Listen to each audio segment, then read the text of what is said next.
Hello, and welcome to Nurtural Disasters. This is a podcast for those of us with toxic or emotionally immature parents. We might not have a bunch of credentials next to our names, but we do have PhDs from the Hard Knocks University. Basically, we want this to be a validating space for adult children of parents who had no business having children. Welcome to Nurtural Disasters with Ken and Lisa. Hi, Ken. Hey, Lisa.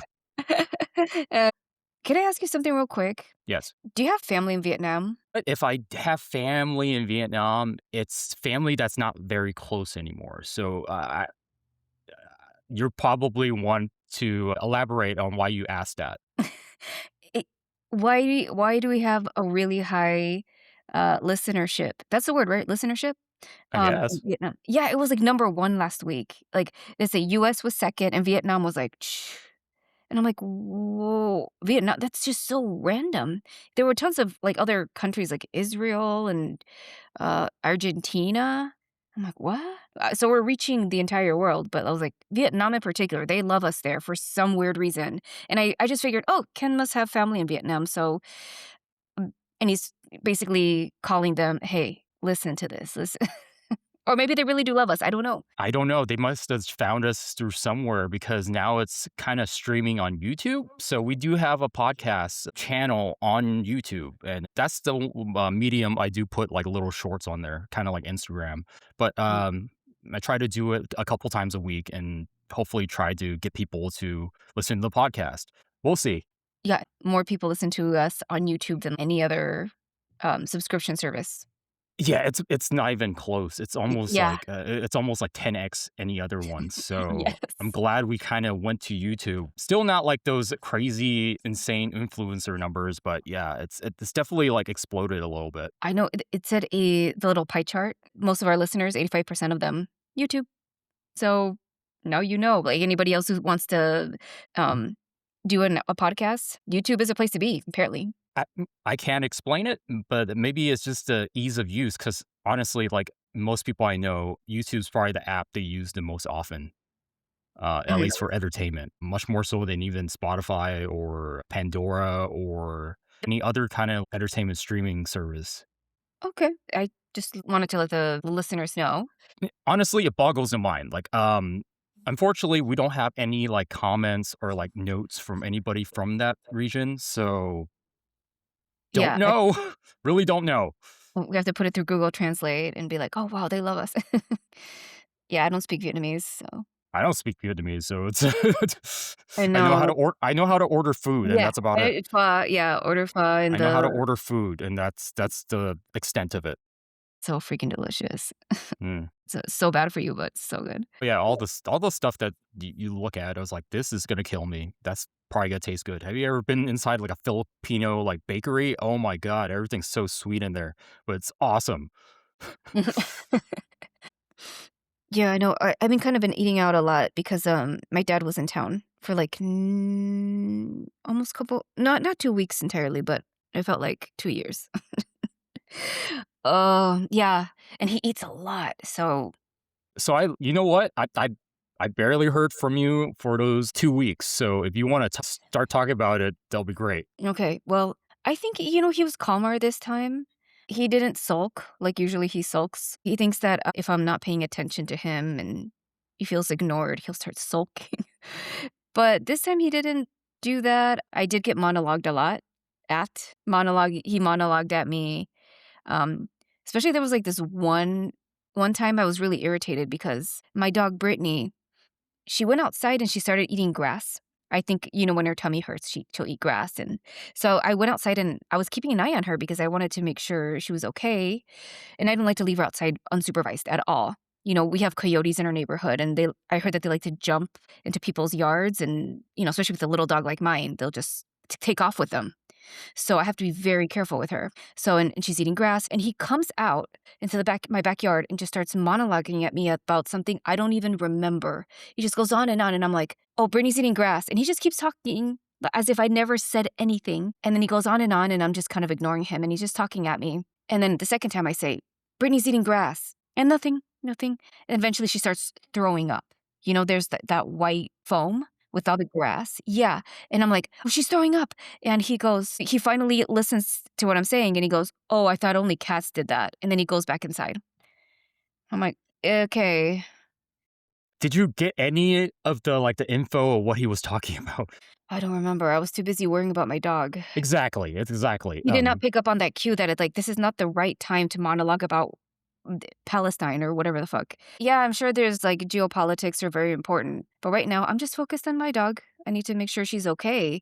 The not picking up on the cue that like this is not the right time, and the fact that there was just no worry, it made me sad for my own childhood because it reminded me of how emotionally neglected I was. Like he just could not pick up on the fact that, I needed something and he just could not recognize that, oh, this is cannot read facial expressions, cannot um I don't know how to say it, but it was a reminder of like, Yeah, to touch upon that, one question I would like to ask is, so when you were sad as a kid, let's say like you were mopey, like how your dad was mopey, like you could see that he was uncomfortable or something was going on. So when it happened to you when you were a kid, what was your dad's response to that? Is it that he didn't see it or notice it at all? oblivion. So he couldn't read the situation, he couldn't read your face. No, no, cannot Now, is there do it. like a range where the more animated you were, it might. Like if I was sobbing and Yeah, yeah. There's, prob like, levels of, being, like, sad or mad or just, like, frustrated that you kinda show other cues, more, visual cues, more, maybe, mm, auditory cues. So anything to make him like, "Oh, something's happening. Something's wrong with my daughter. I better go check." None of that? yeah, I think he would respond to anger because we got into a fight last October. I saw him, we met up in Boston. I was just really upset with him because there's some shit that he pulled the year before, and I just couldn't take it. I'm like, I can't deal with this." So, and then I told him, "I was pissed."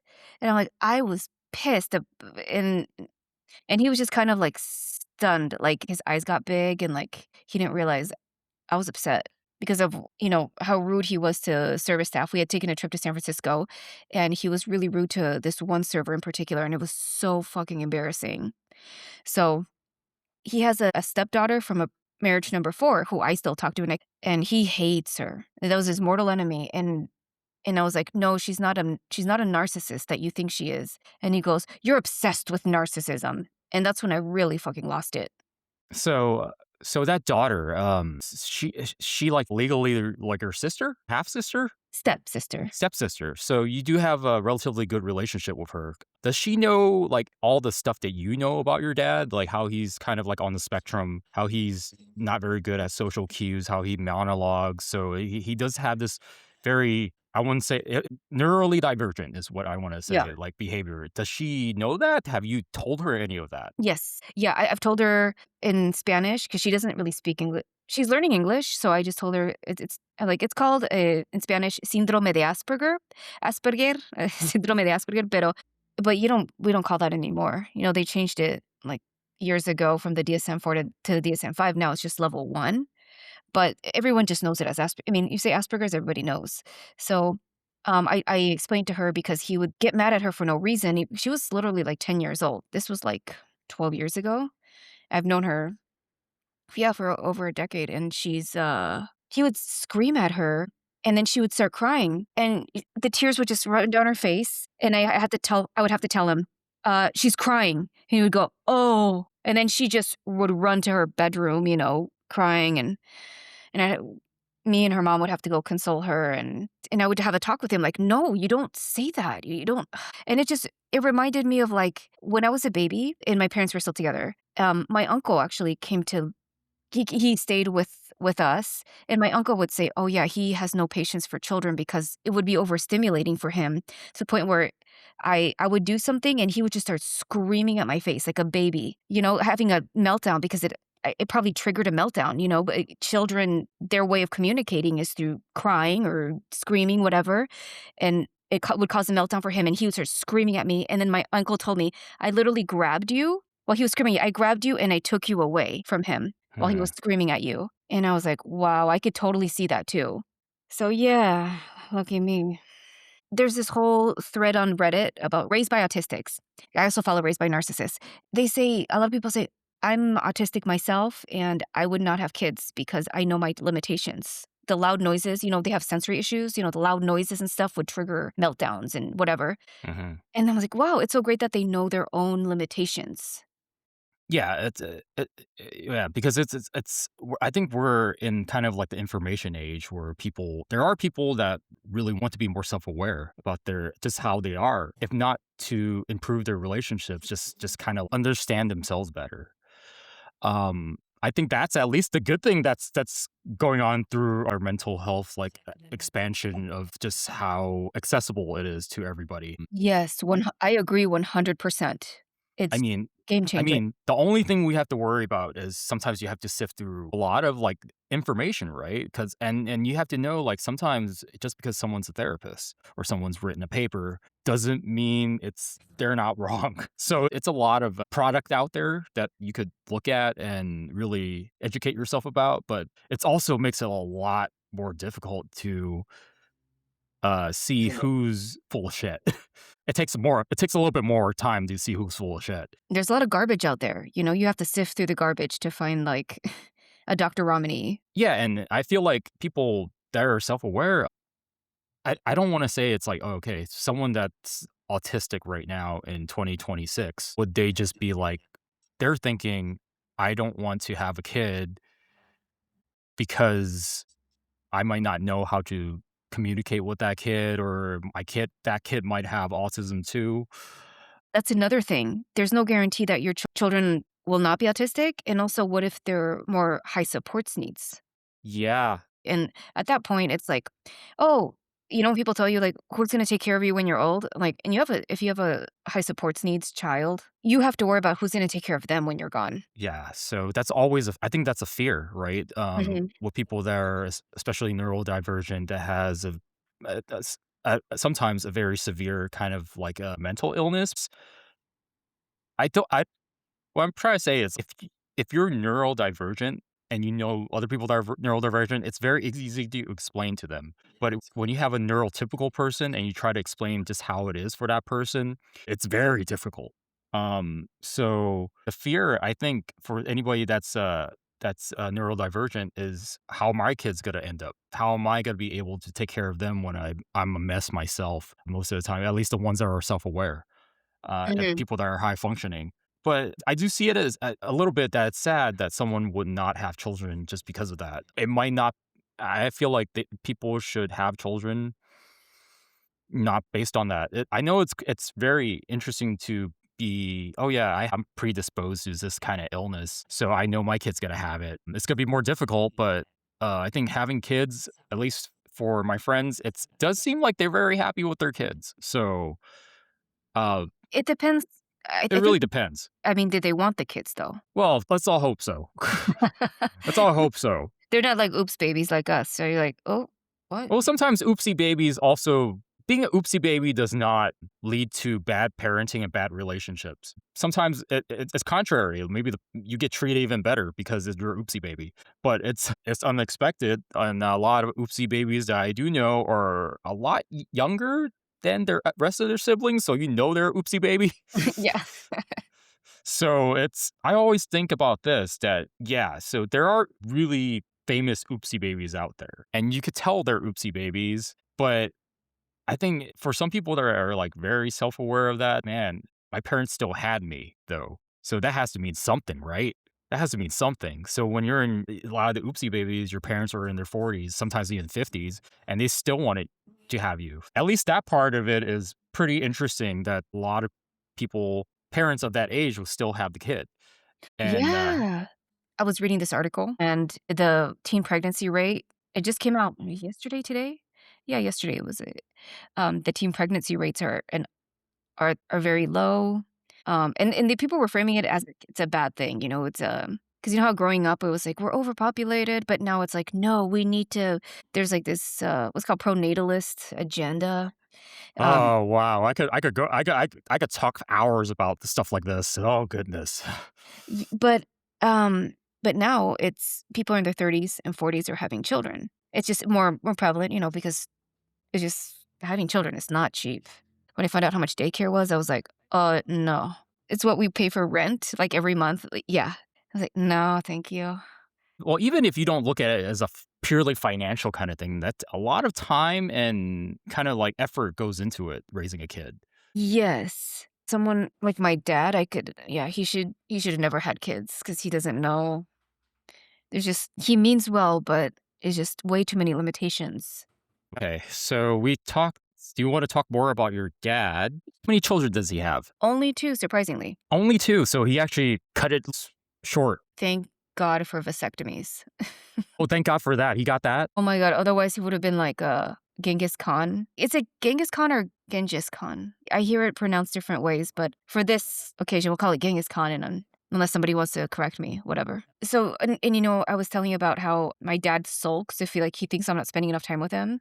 But literally, my brother will, like, disappear for days when he's visiting my dad. I'll call him and I'll say, "Oh, how is it with, my brother?" He's like, "I don't know, I haven't seen him in 2 days. He went to go party with his friends and haven't."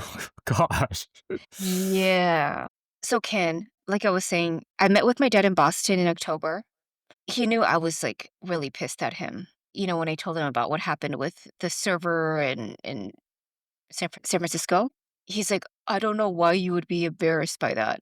And I just said, "Why? When you're talking down to somebody, obviously people" whatever. He just doesn't have the empathy.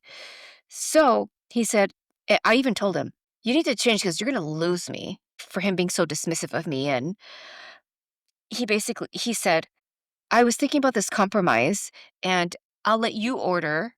That way I don't have to interact with, like, service staff or whatever." And I was like, "Okay, that's a good compromise." So when he stayed with me, we would go out to eat because we go out to eat quite a bit because it was both, like, his and my birthday.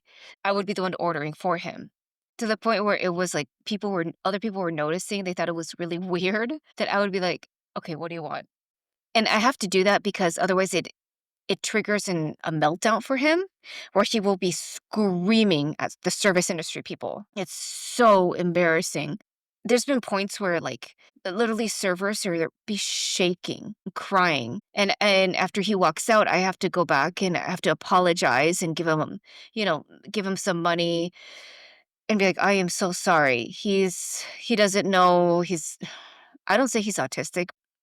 Maybe I should have said that, I don't know, but this time, I'll be the one initiating the ordering of food, which is really awkward, and the one time it did not happen, we were at this Mexican market in LA, and they have this, like, stand, but it was, like, inside the stand, it was the ice cream and coffee, and so he's like, "Okay, I'm gonna get some ice cream." I'm like, "Okay, cool." So I go to one aisle, and I come back, and I go, "Oh, yeah, I'll get a small cup of ice cream." And he goes, "Ice cream? Don't you want coffee?" 'Cause I said something about I'll have what he's having, and they're like, "No, he's having coffee," and I'm like, "Oh, no, no, no, I'll have ice cream," and the guy was super fucking confused, and there's a girl next to them, I think she was, like, stocking up, and she was laughing, and she gave him weird looks like, "What the fuck is this dude talking about?" And I'm like, "Oh god, here we go again." So embarrassing. He doesn't realize he's walking around with his coffee, I'm walking around with, like, my little cup of chocolate ice cream, and he goes, "This is too sweet." So he walks back to the little stand, and he puts it up, and he tells him, "I don't want this," and walks away. The guy behind the counter picks it up, and he looks into the cup like, "What?" And the girl next to him, she's laughing, and she's like, "Oh my god, this guy's such a fucking weirdo." And I just thought, "Ugh, why does this always happen? Why can't he just be normal?" Unfortunately, he can't be normal, and that's really what it is. I guess that's just how he is. You could say, like, you could try your best, but it doesn't seem like it's going anywhere, right? Honestly, you told me that story. I'm still confused about what your dad wanted to order. Well, I walked away, so I don't know what he said to the cashier. So, but he said he was gonna go get some ice cream, and I said, Yes. "Okay." So, So, so did you ask him? I was like, I thought you were getting ice cream, not coffee. that's what I said, and he goes, "No, I got the coffee that you recommended." All I said was when we walked in, I was like, "Oh, they have, café de olla," which is my favorite Mexican coffee with the cinnamon and the brown sugar, piloncillo, which is my favorite. I just meant it, but I was like, "Oh, they also have ice cream. Maybe we should get some ice cream."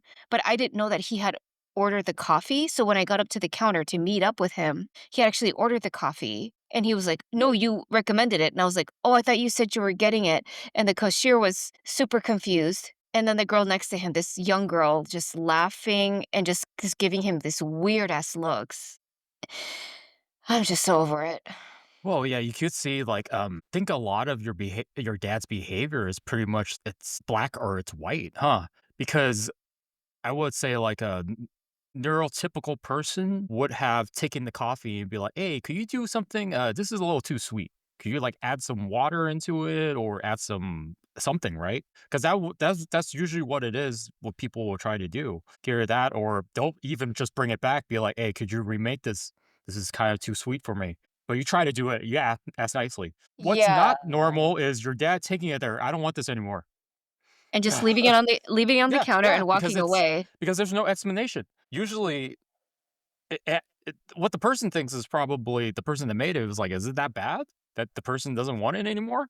But probably to the girl that worked there, she just thought it was hilarious. She was laughing, but she was giving him looks of like, "What a fucking weirdo." Like, the side eye and laughing, you know? Yeah, And no, and you know what the unfortunate aspect of that is? She probably saw your dad's behavior before you even got there, and probably noticed this guy's kinda weird. It's setting off like a radar mhm, alert. yeah, I'm li so, he was, like, looking, I was like, "Wow, this guy's very strange," and all that stuff that happened after just pretty much confirmed it in her mind. yeah. Yeah, the fact that he can't do any small talk, he can't just go up and say, "Hey, this was a little too sweet." I don't remember if it was too sweet or if it was like there was something he didn't like about it. I just said, "Throw it away." That's all I said, "Throw it away," and we were walking by a garbage can, so I figured he would do that, but no, he went right back to the counter and said, "I don't want this anymore," or something to that effect, left it at the counter and walked away. And the cashier was the look of confusion, he literally picked up the cup and smelled it, and I was like, "What?" It's because normal people would just see that behavior and be like, "Hey, is there something wrong with this?" Because that's usually if you're like a server or you work in food, if someone returns it to you like that and just like, "I don't want it anymore," you think something's wrong with it, right? So that's why he probably snipped into it as like, "Something wrong with this? Did we screw up?" No, your dad's just that's how he is. And I'm just supposed to put up with it, because if I don't, I am an ableist. Well, here's the thing. It's I think we come to a conclusion that your dad is probably not gonna be able to change, and even if he does, it's gonna be not the most noticeable change, but I think you already have it in your heart that you already know that this is how it is. So you can't change your dad. That's just something you have to accept. Unfortunately, makes all those situations of you two hanging out together very, very stressful. It is stressful for me. I don't know how to deal with it, and I think for me, I just keep him at arm's length, and I feel bad that I do that, and he feels the distance, and he feels the fact that okay, I think he notices that people yeah, they keep him at a distance because while he was here, he's like, "Oh, there's a lady in my group," and he's part of some online group. I don't know, they're, like, into some sort of left-wing politics, but it's, like, super left-leaning, which is fine, I don't care, but, like, I was coming into town and we were gonna have lunch together. I'm like, "Okay, cool." So they meet up and they go to this Palestinian restaurant, and I said, "Oh, how did it go?" He's like, "Oh, it was good," and we ended up going to, Amoeba in Hollywood. I'm like, "Oh, yeah, I remember you liking that place. It's really cool." And, yeah, I'm like, "How did it go?" When I picked him up, "It's good." She said, "We should hang out once more, while you're still in town." I'm like, "Oh, that's great. Cool." And then, towards the end of his stay here, I asked him, "Oh, weren't you gonna hang out with your friend?" And he's like, "Oh, I texted her, but she didn't text back." I was like, "Really? After she told you that you guys should hang out?" I was kinda confused, but then in my head, I'm thinking, what probably happened maybe people just say that, "Oh, let's hang out sometime," and neurodivergent people, they take it literally like, "Oh, yeah, we'll hang out sometime. What's a good time?" Like, people just say that. They don't really mean it literally. And the fact that she ghosted him, left him on red, I already figured he probably did not ask her anything about herself, completely monologued at her about, uh Palestine and Israel and geopolitics, and never once asking her about like her own personal life. And I even asked him, "Where does she live?" He said, "I don't know. It was some place in the Silver Lake." I was like, "Oh, yeah, Silver Lake. Oh, cool. She lives in Silver Lake. Anything else?" But he didn't ask her anything about herself, like nothing. It was just like, "Great. I'm being monologued at." And you're just like, "Oh, yeah, great time." Things like, when you go on a bad date. Yeah, it's pretty much just bad date because it's like one person talks the whole time. It's like the skills to a good date, have the other person talk more than you, or you're just asking questions, keep it going. Yeah, that's what happened, and it's one of those, like, you're polite at the end, or like, "Oh, yeah, let's hang out sometime. Oh, yeah, we should hang out sometime. Okay." But because 'cause you don't wanna be rude and be like, "You know, I mean, this is not working out." But I don't think it was a date per se. It was more like, it's like a friends catching up and like, "Oh, we have mutual interests. Oh, we like the same things. Cool." But to the point where you don't wanna be like, "No, yeah, we'll hang out again. Yeah, yeah, I'll text you. Yeah, yeah, yeah, uh-huh." One of those like, "Okay, bye." I don't know. That is a bummer. It does you could see it is affecting his relationships because honestly, it's very hard to hang out with someone that talks 90% of the time and doesn't seem like they care about what you want to say. It's tough. It seems like they don't care about you because Yeah, because it's like when you're hanging out with someone, you kind of want it to be as 50-50 as you can, right? reciprocal, and Yeah. that's yeah, because he has a really good friend in Boston. It's like, I would say call him his best friend, and he's also obviously on the spectrum, and he even knows it. He was like, "I know I'm autistic. I never got evaluated for it, but I know I am." Another boomer, obviously, and he's actually I even told him, "You're pretty self-aware for an autistic person." I know it sounds bad, but he said, "I had to build up empathy." Anyway, so my dad was a lot of the time he was here, he's on his computer writing articles for this online blog and with his because that's his special interest, writing about the geopolitics or whatever.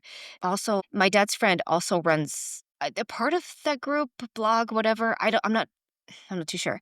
Anyway, so I could hear them and talking about, "Oh, fascism," and this and that. I'm like, "Oh, he's talking to so and so, his friend." And then I'm like, "Oh, so how's he doing? Did his wife find a new job?" I know because when we were there, she was about to be laid off and get replaced by AI, and it was really hard for her to find another job because it was working from home and her mom was disabled. This whole like thing. And I was like, and I was really worried about them.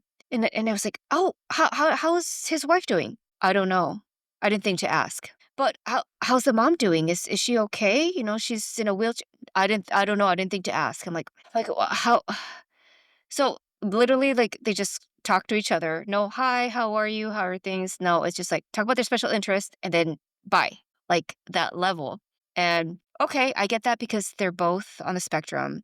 But like his girlfriend, who also lives on the East Coast, when they talk, he spends a lot of time talking with her. Like they FaceTime and they just talk over each other. It's kind of funny, actually.